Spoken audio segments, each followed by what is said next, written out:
But legacy media outlets aren't expecting much. NBC News saying that the odds are steep in his hunt for higher oil production, and Newsweek predicting the oil gamble will backfire. And another outlet from Politico to Barron's and MarketWatch all arguing the visit will do little to bring down the American oil prices at the pump. Well, joining us now to discuss is Republican Senate candidate for the state of Arizona, Jim Lamon, who has spent decades in the energy sector, first by engineering large-scale power plants, and now he runs a solar company. Jim, welcome to the show. All right, so experts say that we're at least a few decades away from being completely unreliant on oil and gas. Yet it seems like Democrats are just rushing to eliminate fossil fuels altogether. And at the same time, we have Biden asking countries like Saudi Arabia to produce more oil. So either way, we are using oil. So why not give that responsibility to U.S. oil companies? And in turn, you create more jobs, clean fossil fuels here at home that we can give in turn to our allies as well. Why so resistant? Well, it's a couple of things. One, no business experience in the Biden administration. You know, all politicians, lawyers, and of course, you got Mark Kelly aiding and abetting it from here in Arizona, and that's part of my job. This election is get him out. As you said, I've got 30 years of energy experience. We have the most bountiful energy supplies on the planet right here in good old USA. We've got the cleanest refining and technology requirements and abilities here in the USA. So it is 0 cents other than the fact you've got to be anti-American, you got to be woke, or you got to be a Marxist in order to be pushing these jobs out of the U.S. into countries that, if you're concerned so much about the environment as we all like clean air and water, then it's one planet. Do it on the cleanest place on the planet, and that's here. This thing about running around the world begging for more oil is ridiculous. You know, we have it. We have natural gas, the most bountiful reserves in the world as well.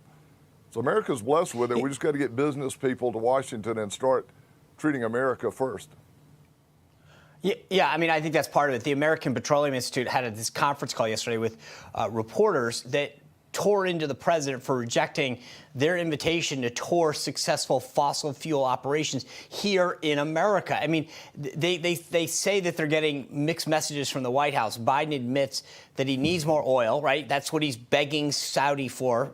We all know that. He's over there. It's not just Saudi, all these Gulf states. So it feels like what else needs to get done to make the argument, hey, let's do it here at home?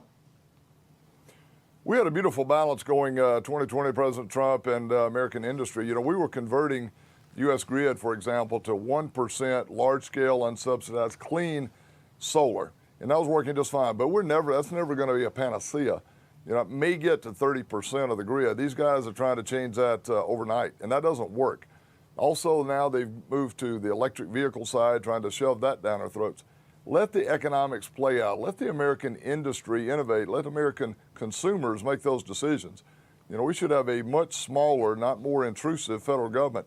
And certainly in arriving U.S. Senate January next year, if the Arizona voters put me in, as it looks like they're going to, then I will be making those changes. I'll do everything I can, guys, to get back to making sure that our consumers, and my goal would be less than $2 a gallon diesel or gasoline, which we have the refining capacity to do. We have the resources in the ground to do. We just need the will, and send as a business guy in D.C. to make sure that we start paying attention to our customers, which are the American taxpayers. I do want to talk to you about the transition because you brought it up, and I want to play some sound from top liberal economist Larry Summers. Listen.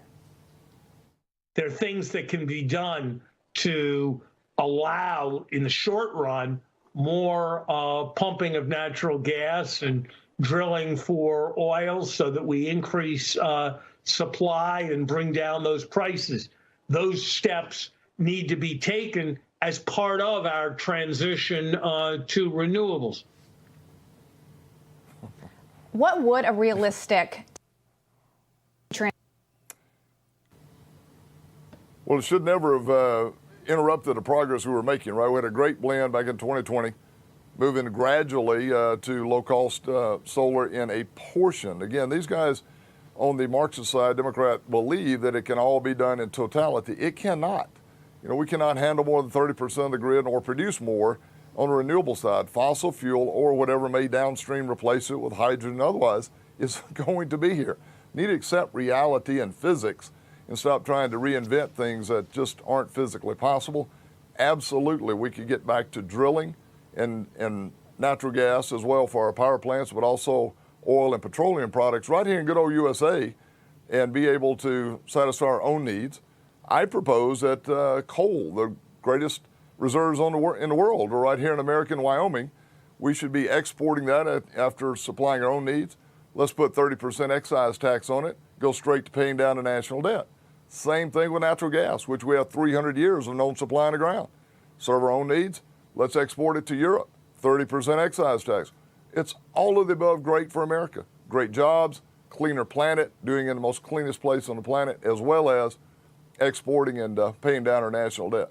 All win-win. Just need to get common sense back in the White House and U.S. Congress and Senate. I was going to say, sounds pretty common sense to me. Jim, thanks a lot. We'll look forward to seeing you again soon. Thank you, guys.